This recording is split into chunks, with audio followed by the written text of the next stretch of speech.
आज मौजू है नफ्स अम्मारा। हज़रत यूसुफ़ अलैहिस्सलाम का कौल 13वें पारे का आगाज़ है, वमा उबर्रिउ नफ्सी, मैं अपने नफ्स से बरात का इजहार करता हूँ, इन्न नफ्स लअम्मारतुम बिसू, कि बेशक नफ्स अम्मारा ये बुराई ही की दावत देने वाला है।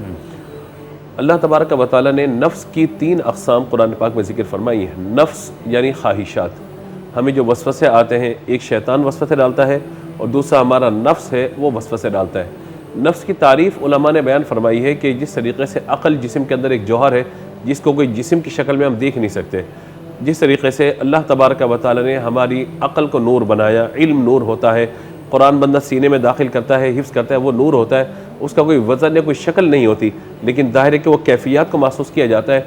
इसी तरीके से नफ्स की एक कैफ़ियत है जो इंसानी जिस्म के अंदर एक वजूद की सूरत में मौजूद तो है, लेकिन हमें उसका इदराक नहीं है कि उसकी ख़ास जगह क्या है।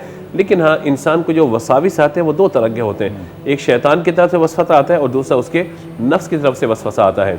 लिहाजा शैतान का वसवसा ये होगा कि एक वसवसा है तो लिहाजा उसके अंदर शिद्दत होगी, यानी ये पता कैसे चले कि नफ्स क्या है कि शैतान वसवसा डाल रहा है। तो बुजुर्गों ने फरमाया कि जब ये शैतान का वसवसा आएगा तो वो इस तेज़ी के साथ आएगा कि बंदा कहेगा मैं उस बुराई की तरफ जाऊँ, लेकिन अगर बंदा उससे नहीं जाता तो वो वार पलट देगा अपना, दूसरे तरीके से आएगा।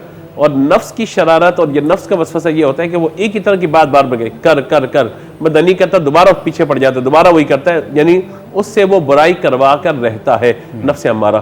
तो यूँ नफ्स और शैतान के वसवसों में इसलिए भी बात औक़ात ये सवाल होता है कि जनाब रमज़ान में तो शैतानों को कैद कर दिया गया, उन्हें जो है वो आग से बांध दिया गया, जहन्नम के दरवाजे बंद हो गए, लेकिन फिर भी हम गुनाह कर रहे हैं। तो गुनाह कौन करवा रहा है? तो फिर शैतान नहीं करवा रहा होता, वो इंसान का अपना नफ्स होता है, या करीन नामी जो उसका साथी शैतान नहीं जो उसके साथ पैदा हुआ था वो होता है। लेकिन बहरहाल नफ्स की शरारतें शैतान की शरारतों से बहुत ज़्यादा है।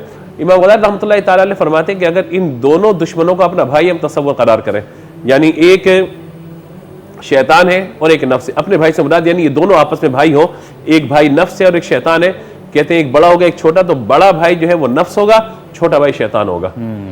उसके जवाब देते हैं, फरमाते हैं कि हम ये कहते हैं कि शैतान ने हमें गुमराह किया, शैतान ने हमें खराबी के अंदर डाल दिया। तो जब शैतान गुमराह हुआ था, इब्लीस मलऊन, तो उस वक्त कौन सा शैतान था जिसने उसको गुमराह किया? तो कहते हैं उसका नफ्स था जिससे उसे तकब्बुर में मुब्तला किया।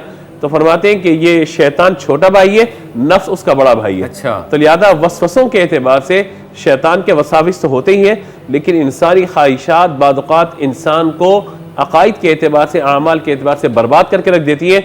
यानी शैतान से ज़्यादा ख़तरनाक वसवसा उस छुपे हुए दुश्मन के जिसको हम नफ्स कहते हैं, लेकिन उसकी मार्फत हमें हासिल नहीं होती। अब नफ्स की 3 सूरतें कुरान पाक में जिक्र की गई हैं। पहली जिक्र की गई नफ्स अम्मारा, जिसे हमने जिक्र किया। नफ्स अम्मारा सिर्फ बुराई की दावत देगा, ठीक है, हमेशा गुनाह की तरफ बुराई की तरफ दावत देगा। दूसरा है नफ्स लव्वामा, वला उक़सिमु बिन्नफ्सिल लव्वामा, नफ्स लव्वामा इंसान को मलामत करने वाला नफ्स है, यानी कोई गुनाह हो गया, कोई खता हो गई या कोई खुदा न खासा अल्लाह की नाफरमानी हो गई, अब नफ्स इसको मलामत करेगा कि तूने अल्लाह की नाफरमानी की, तूने अपने रब को नाराज कर दिया, तूने नमाज छोड़ दी, तूने रोजे को छोड़ दिया, रोजे में ये गुनाह किया, वो मलामत करके इसको तौबा की तरफ लेकर के आएगा।